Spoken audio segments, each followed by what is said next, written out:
اللہ کے رسول محمد صلی اللہ علیہ وآلہ وسلم نے اپنی زندگی کے 63 سال مکمل کر لیے تھے۔ رسالت کا بوجھ اٹھاتے ہوئے 23 سال بیت چکے تھے۔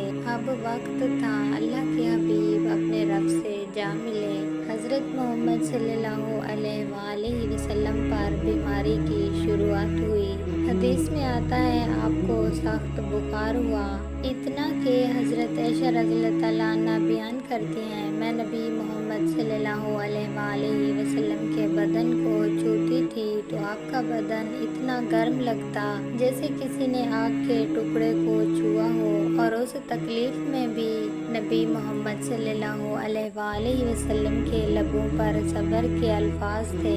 آپ فرما رہے تھے، لا الہ الا اللہ انت الموتی لا سکرا، اللہ کے سوا کوئی معبود نہیں۔ موت کے بھی کچھ سخت لمحے ہوتے ہیں۔ سوچو وہ شخص جسے دنیا کا سب سے عظیم مقام ملا، جو اللہ کا محبوب تھا، وہ کہہ رہا ہے کہ موت سخت ہے۔ اس بیماری میں بھی نبی محمد صلی اللہ علیہ وآلہ وسلم کا سب سے زیادہ خیال کس چیز کا تھا؟ نماز کا۔ آپ بار بار پوچھتے، لوگوں نے نماز پڑھ لی، اور جب سنتے کہ جماعت ہو چکی ہے تو فرماتے ابو بکر کو حکم دو امام بنے۔ پھر ایک دن ایسا آیا کہ نبی محمد صلی اللہ علیہ وآلہ وسلم کو مسجد میں نماز پڑھتے ہوئے لوگوں کی آواز سنائی دی۔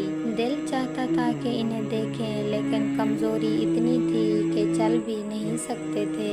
دو صحابہ نے کندھوں پر لیا اور نبی محمد صلی اللہ علیہ وآلہ وسلم کو مسجد تک لے آئے۔ جو شخص امت کے لیے رحمت بن کر آیا تھا، آج کمزوری کی وجہ سے دو آدمیوں کا سہارا لے کر آ رہا ہے۔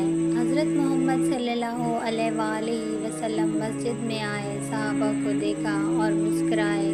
آپ کی زندگی کی آخری مسکان تھی۔ آپ نے اشارہ کیا، ابو بکر رضی اللہ تعالیٰ عنہ نماز پوری کریں، اور آپ واپس گھر چلے آئے۔ یہ تھی آخری دنوں کی ابتدا، لیکن سب سے بھاری منظر ابھی باقی تھا۔ حضرت عائشہ رضی اللہ تعالیٰ عنہ روایت کرتی ہیں، اللہ کے رسول صلی اللہ علیہ وآلہ وسلم میری گود میں تھے جب آپ نے اپنی روح کا سفر کیا۔ ان کا کمرہ چھوٹا تھا، لیکن آج وہی کمرہ قیامت تک کے لیے روشنیوں کا مرکز بن گیا۔ اسی کمرے میں وہ لمحے گزر رہے تھے جن کے بعد کوئی نبی نہیں آنے والا تھا۔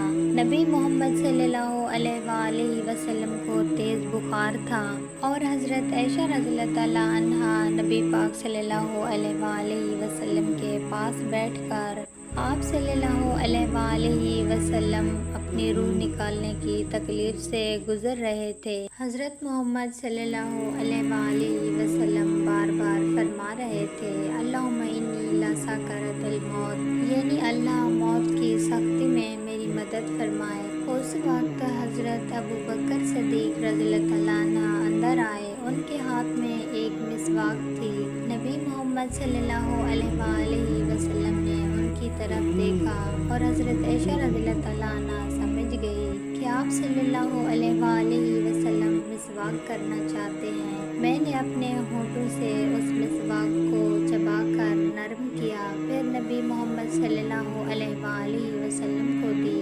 موت کے وقت بھی محمد صلی اللہ علیہ وآلہ وسلم نے اپنے رب کے لیے منہ کو پاک اور صاف رکھا۔ روایت میں آتا ہے، اس وقت جبرائیل علیہ السلام آئے، انہوں نے پیغام دیا، یا رسول اللہ، اللہ نے آپ کے لیے فیصلہ چھوڑ دیا ہے۔ اگر آپ دنیا کو پسند کرتے ہیں تو رہ سکتے ہیں، اور اگر اللہ سے ملاقات پسند کرتے ہیں تو چلیے۔ حضرت عائشہ رضی اللہ تعالیٰ عنہ کہتی ہیں، میں نے سنا ہے کہ نبی محمد صلی اللہ علیہ وآلہ وسلم کہہ رہے تھے، اللہم رفیق الاعلیٰ، یعنی مجھے اعلیٰ رفیق کے پاس بلائے۔ نبی محمد صلی اللہ علیہ وآلہ وسلم نے اپنے رب کو چنا، اور پھر موت کا فرشتہ عرضیل آیا۔